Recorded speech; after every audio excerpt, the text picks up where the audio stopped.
Hey guys, it's Robin, RsIslandCrafts, and this is Talk to Me Tuesday for Tuesday, September 4th, 2018.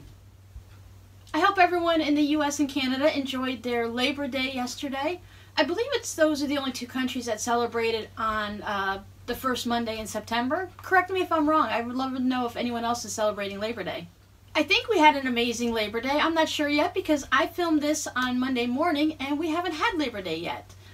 Hubby and I, our plans are only just to go over and visit the kids for a few hours in the afternoon. We do have this little tropical rain thing coming through, so it's kind of a dreary day. I think a lot of people have changed their plans because you're really not going to be out on the boats very much and outside doing too many outdoor activities, but I'm pretty sure there's still going to be a lot of barbecues. We've heard a lot of fireworks over the weekend celebrating because it seems like not just the 4th of July does fireworks now. People seem to be selling them year-round. So I'm sure we'll hear more of those tonight, whether it's raining or not. As you can see, I still have my Valentine quilt out. Now, I had plans to work on this. I was going to quilt it on Saturday, but I kind of picked up a lovely little migraine over the weekend, and between my migraine and then having an asthma problem, I just kind of laid low and I couldn't do the whole thing of quilting it on a little domestic machine. Was going to be too much for me. I didn't want to try and then kind of mess it up and have to take stitches out. I really don't enjoy removing quilting stitches. So we did go into one more month with this still sitting here, but that's okay because Saturday was the first anyway, so it's not like it gotten done. I did play around in the craft room a little bit, so let me show you what I worked on. So I did work a little bit more on my batik tree art quilt wall hanging. I need to really come up for a title for this because that's a lot of words. I went ahead and I hand stitched down my facing. I'm going to have to make a decision. I wanted to use black on the back of my quilt, so whatever colored quilting thread I use, it would show up. But I'm using white batting because I always use white batting. But if I use black, I'm going to need to get black batting because it has all the bearding, all my battings coming through as I'm stitching the facing down. Now I could try to be extremely careful and only get the top layer of fabric and not get any of the batting, but that's really just not the way I do it.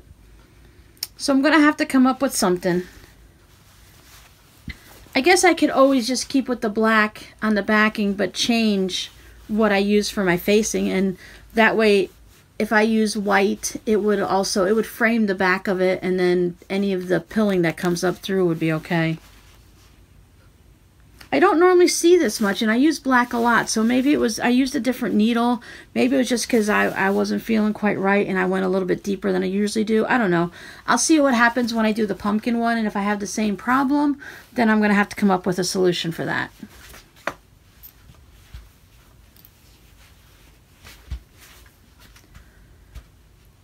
Last week I was right here on my little shawl, so I've gotten several rows done. I am into the lace work now.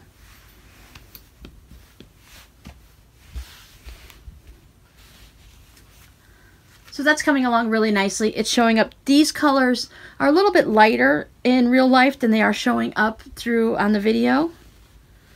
So this is coming out really nice. This is going to be, it's going to be warm, but it's going to be it's not a very heavy yarn, so this is going to wear nicely. Plus you have all the breathing room through here, so this is going to turn out really pretty. I'm really enjoying this. I'm trying to make sure I get a couple rows done on it each day.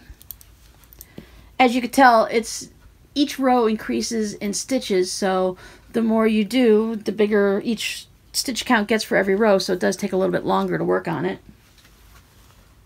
I played with my embroidery a little bit more.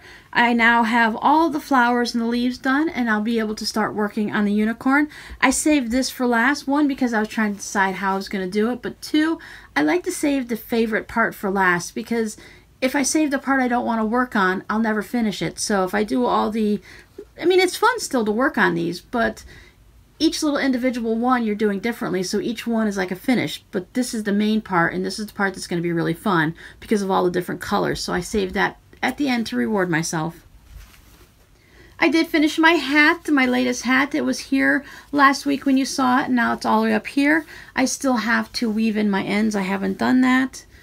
This is, it's a little bit of a roomy hat, but I was thinking for a woman with a lot of hair or a gentleman with a little larger head. Like my oldest boy, Justin, he has quite a large head. I want to say his head is 24 or 26 inches. He was born with a big head. We couldn't even put little kids' hats, those cute little newborn baseball caps you can get. He couldn't wear those, so he's always had a big head. I might try this on him to see how it is, just for a measurement. And I got some work on Robbie's newest pair of socks. It's nice purple yarn with some gray. It's got a medium purple, a light purple, and then there's this medium gray. So these are turning out really nice. He's definitely going to like these. So that's it for me. Nice and short and simple this week. I hope everyone's had an amazing week and you guys had a great weekend spending some time with some friends and family. I'm going to go off and look at everyone's videos. And until next time, I'll see you later. Bye.